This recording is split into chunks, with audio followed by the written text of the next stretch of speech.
Grabe ang baha dito sa Quezon Avenue.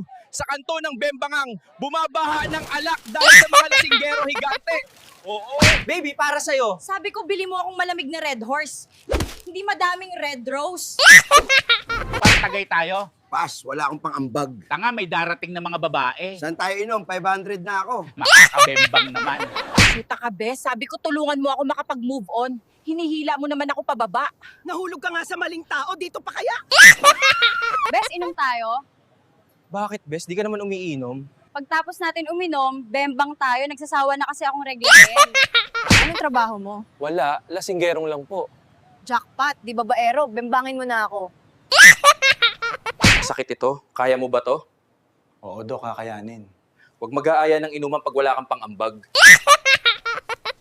Bes, saan tayo after this? Siyempre sa Only Rice. Kakagutom tumakbo eh. Tara, bilisan natin para maka-only rice na. Hirap ka na ba sa buhay? Ito ang marangal na paraan at mabilis na paraan para pumaldo, pumasok sa imburnal ng ayuda.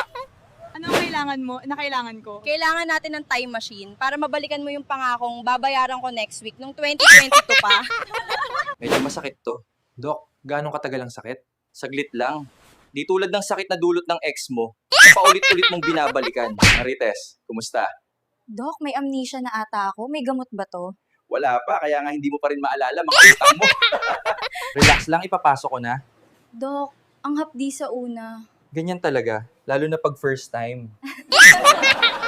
Anong kailangan ko? Kailangan natin ng ligo, di dahil sa dumi, kundi para mahugasan na rin yung mga maling taong pinili natin. Gusto nyo iba pang Bembang scene, iba pang scene, comment below anong AI scene pa gusto nyo mapanood. For more videos like this, follow, like, and share. Biyaheng Kataga!